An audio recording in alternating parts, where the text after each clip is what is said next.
Hey everyone, welcome to another episode of Capital City News. I'm your host, Yusuf Mong, and this is your best way to stay informed and engaged with Salt Lake City government. On this week's episode, we're taking a look at Cinamon Hadley, the Green Loop demonstration, and water reclamation. But first, our look backs, our look aheads, and our legislative update. The council voted to adopt the city's anti-displacement plan, Thriving in Place, setting a foundation for future policy and funding investments by Salt Lake City. Members of the public shared input on the Affordable Housing Incentives proposal. The City Council joined Mayor Mendenhall in declaring October as Italian-American Heritage Month. Received a follow-up briefing on the proposed North Point Small Area Plan. Adopted an ordinance establishing the Justice Court as Salt Lake City's third branch of government. Voted to adopt most items in Budget Amendment Number 2. And received a briefing on a proposal to amend the city's code for historic overlay districts. To learn more, visit slc.gov/council. Join us this week as our series continues as the mayor visits local businesses to look at how economic development loan funds are helping them build community and ensure success. Hi, Maddie. Hi. I'm Erin. Nice to meet you. Nice to meet you. Tell me about this place and how you got here. So in 2011, my mom taught me how to do pottery, and it just was something that she absolutely loved. That stuck, and I did it with my best friend Chrissy when I was in high school. I did a lot of open studio and classes at other local art studios, and I loved it. And I'm like, maybe I should do this, or maybe I should teach. And then like one day, I hope I can open a place that's more community forward, and just kind of a really cool hangout place to create with like-minded individuals. So you're building pots and community all at once. Yeah, this front gallery was like one of our first steps towards building community. Each one of these shelves is a local artist, and we don't charge a shelf space fee. We don't take a cut, so they can display for free. And I'm not a point of sale, so you'll see like different Venmos. Want to throw? Do you want to throw? Yeah, I'd love to. Okay. I haven't thrown in years. Yeah, well, it's hard in the beginning, and then you kind of bond over like, I have no idea what I'm doing. Yep, and a lot of like 2-pound bowls. Yeah, a lot of I feel just really grateful to be able to like wake up and come to a place that I just absolutely love. So your place in the community is really like, you were very intentional about it and act proactive in building it. I feel like a lot of the times when I meet small business owners, they're like, we got first couple years, kind of got our feet under us, then we started reaching out. But you started reaching out as part of your business model. Yeah. That's really unique and beautiful.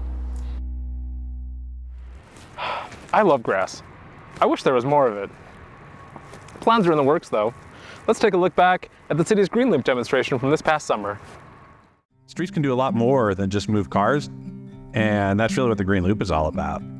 What else could that be used for to benefit the people who live and work and come to Salt Lake City? The city has been looking for additional green space downtown, and it's really hard to come by, as you might imagine. But you can rethink the space you have. A linear park running down the middle of the street that basically gives downtown a big green hug, an urban forest. Facilitate movement of people and bike, and also maintains that access for vehicles. When you're doing something that transformative, it's a really good idea to start with testing it out.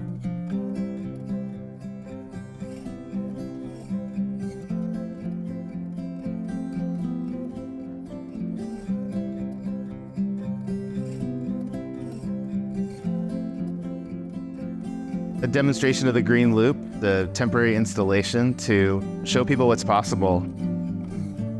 It was really important to us to bring in different partners that could help activate it. Little City to bring in these shipping container buildings so that we could have events and have commercial spaces on site. Super trees and biograph installed, 190 trees here on this block. different artists to bring in public art. The Salt Lake City Public Library. Getting the bookstore set up. The Food Truck League to bring in food trucks. Serving lunch on weekdays and even a beer garden on Saturday evenings. The Blocks and the Downtown Alliance to help program some activities. The music on Wednesday evenings, Saturday evenings. You know, there were a lot of different creative people involved in this, and I think it gives it a wide variety of interest. Places for recreation, places for events, for food and commerce, a place to relax. Those are all important parts of open space. This is what downtown could look like. It's an idea, it's a conversation starter. At first, I think there was a lot of unknowns, so we took the time to sit down and talk to people and work through their concerns and those issues, and we actually modified the project quite a bit to address those issues and try to make the street work for everyone. This is such a cool project. When people have a chance to actually touch and feel something, but they can actually go and experience it, then they say, ah, I get it. The whole dynamic has already changed.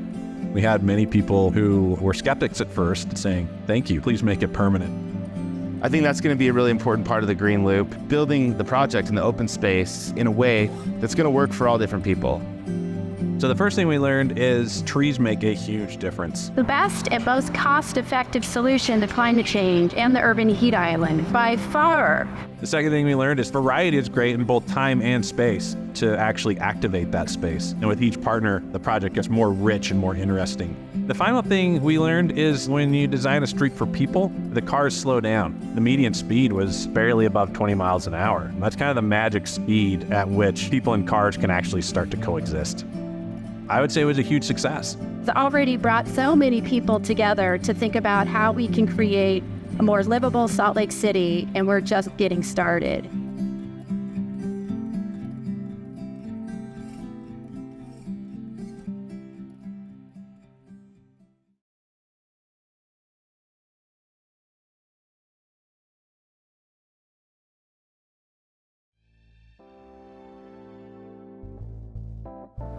P is for parking.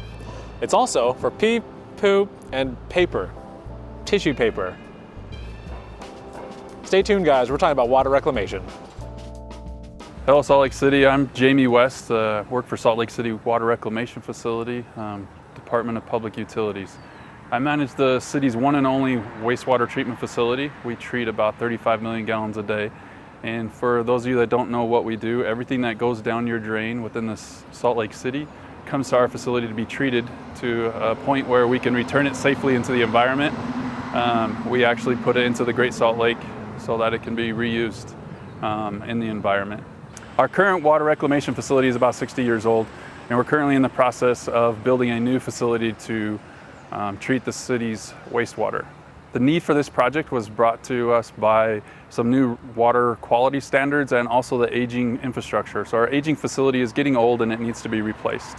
Wastewater treatment is something that happens 24 hours a day, 7 days a week. It never stops. We have people here on site, city employees that are continuously keeping this old facility operating and maintained so we can continue to treat the wastewater that we produce and protect our environment.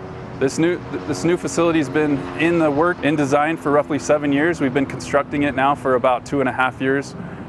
We're scheduled to bring this new facility online in the middle of 2026. One of the things that you could do for us to help us out is to only put down the drain in your toilets, the things that should be down the drain in the toilet, which we call it the 3 Ps, which is poop, pee, and toilet paper. Anything else should not be going down the sewer system. It causes issues in our sewer system, and it makes it very difficult for us to treat the water properly. Food waste and grease should be scraped into trash cans, not put down your drain. And we should not be putting flushable wipes. They are not flushable down the toilet. They wreak havoc in our sewer system, and they're very difficult to remove from the system.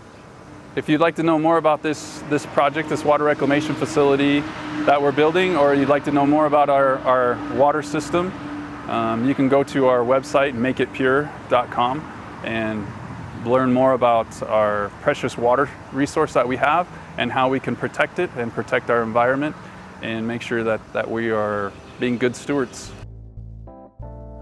From the stage to her life as a goth fashion and culture icon, In this week's History Minute, we take a look at the life of Cinamon Hadley. Through time immemorial, across the universe, death has worn many faces, but only one belongs to Cinamon Hadley. A dedicated and gifted dancer, Cinamon studied ballet from the age of 8, though many of her close friends met her on the less prestigious dance floors of the Palladium or the Ritz. It wasn't only her graceful movements that caught people's eye, but her look as well. Since the day she announced to her mother, "I only want to wear black and white," Cinamon began carving out a DIY style that not only became iconic, but one that would inspire an entire generation of goths, death rockers, and punks that followed. Coffee and cigarettes at Denny's never looked cooler. Though her look belied her quiet, compassionate, and kind demeanor, it did serve as the inspiration for Death of the Endless in Neil Gaiman's Sandman comic book series. Originally conceived as more of a cold, blonde Nico character, Gaiman was soon won over by Mike Dringenberg's illustrations of his friend, Cinamon Hadley, and her uncharacteristic good humor and positivity, qualities that remained with her through thick and thin. Hitchhiking to Seattle to see her favorite band, Skinny Puppy, Hadley ended up living outside of Utah longer than expected, even working as a mime in New Orleans for a while. It wasn't until 2010, when a reunion for the long-defunct Ritz Club, that Cinamon returned to the Salt Lake City area. Hadley's Utah friends raised the money for her to attend. No Ritz reunion could feel complete without Cinamon. Realizing she was back home, she remained in Salt Lake City, marrying her former girlfriend and reuniting with the many friends who welcomed her back with open arms. A style icon in league with Susie Sue and Patricia Morrison, the smiling face of death to comic book fans all over the world, Cinamon Hadley succumbed to cancer in January of 2018, remembered more importantly as the creative, loving, generous lamb in wolves clothing whose heart never left Salt Lake City. That's it for another episode of Capital City News. Remember, the best way to stay engaged is to stay informed. You can do that by following us on social media at SLCGov, tuning into Channel 17, or subscribing to us on YouTube. Reporting in from the Gallivan Center, I'm Yusuf Mong.